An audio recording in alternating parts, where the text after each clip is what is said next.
Pim, pim, poum, aïe.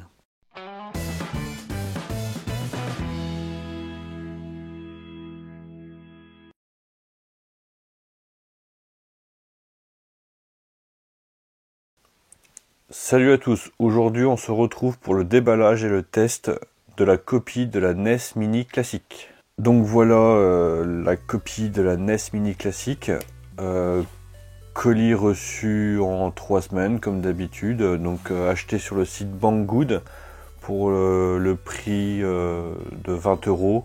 Donc le prix oscille, hein, des fois à 20, des fois à 23, mais c'est à peu près dans ces ordres de prix là. Reçu dans une enveloppe simple, protégée, mais donc pas de souci. Voilà le carton, donc voilà un peu les différentes facettes du carton. C'est un carton rigide, donc bien protégé. Donc on voit que c'est la copie, hein. On voit que les commandes donc à 4 boutons au lieu de 2, qu'il y a 500 jeux intégrés directement dedans. La boîte principale, donc la console, donc c'est marqué Cool Baby au lieu de ce soit marqué Nintendo. On voit qu'il y a des ports série pour les manettes. On voit qu'il y a donc derrière on voit l'alimentation en micro USB et une espèce de sortie jack qui va sortir pour la vidéo en fait. Donc il y a 2 manettes. Donc c'est comme les manettes de NES sauf qu'il y a 4 boutons au lieu de 2. Voilà. Donc Start, Select, la croix. Plutôt solide. Les boutons répondent bien, ça fait pas trop cheap. Donc là-dessus je suis assez confiant. Donc on a le câble vidéo, donc c'est d'un côté une prise de jack et de l'autre côté du RGB, mais en n'ayant que la prise jaune pour la vidéo et le rouge pour le son. Donc ça va être du mono et je vous cache pas que quand ça sort en prise jack, l'image est assez dégueulasse, on verra ça après. On a l'adaptateur secteur micro USB avec un adaptateur prise américaine européenne pour pouvoir la brancher en France. On a également un petit fascicule pour expliquer le fonctionnement avec une superbe belle faute d'orthographe. Donc voilà, c'est expliqué en anglais, c'est compréhensible, donc description du matériel, comment s'en servir. Donc voilà, après branché sur la télé, on essaye un peu quelques jeux. Là, il me semble que c'est Contra. Ouais, qu'on en a un Contra qu'on teste. Donc voilà, faut être loin de l'écran. Le câble de la manette est beaucoup plus grand que sur la NES Mini Classique. Du coup, ça nous permet d'avoir un recul assez conséquent. Parce que être trop près de l'écran sur une image aussi dégueulasse, ça pique les yeux au bout de 5 minutes. Là, ça va, quand on a une distance raisonnable, c'est plutôt bien regardable. Donc voilà un peu la liste des jeux qu'il y a. Ça n'a pas l'air de trop se répéter, hein, sur les 500 jeux, j'ai pas vu beaucoup de doublons. On va essayer un autre jeu pour voir un peu ce que ça donne. Donc là par exemple Tiny Toon. Bon là c'est vrai que ça a l'air d'être bien dégueulasse comme ça et on a un effet un peu loop sur les bords. On a l'impression que l'image est bombée en fait. Et ça peut donner des troubles visuels des fois chez certaines personnes. Moi je sais qu'au bout d'un moment à trop regarder ça me donnait ça me faisait tourner un petit peu la tête.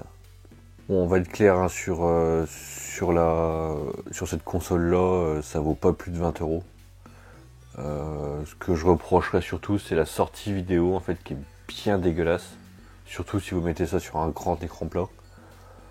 On aurait sorti quelque chose en HDMI déjà ou même VGA, ça aurait été beaucoup mieux quoi. Donc il y a des jeux de NES, il y a aussi des vieux jeux d'arcade, style Pac-Man, Centipede ou des choses comme ça. Des jeux d'Atari quoi, en gros.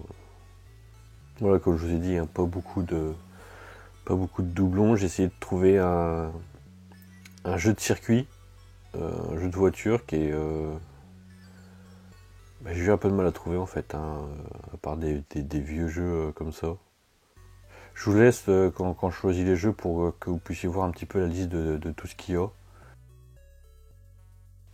Ça a l'air d'être trié par ordre alphabétique, même si parfois Les noms des jeux n'ont rien à voir avec ce qu'on pourrait croire, quoi. Donc au niveau de la manette, aucun souci, hein, ça répond super bien. Pas eu de souci là-dessus. Donc je vous laisse un peu tous les jeux que j'ai testés pour que ça vous donne une idée un peu de tout ce qu'on peut avoir.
Voilà, donc bilan sur cette console, plutôt satisfait dans l'ensemble. Pour 20 €, je m'attendais pas à un truc aussi bon, et je vous dis, le seul défaut pour ma part, c'est la qualité vidéo, mais bon, après, c'est une NES mini, quoi, donc, enfin, c'est une NES à la base, hein, donc voilà, après, si vous voulez faire ça sur une vieille télé, style cathodique, ça pourrait passer largement, quoi. Donc voilà, n'hésitez pas à me dire ce que vous en pensez dans les commentaires. Moi je vous dis à bientôt pour une nouvelle vidéo. Salut!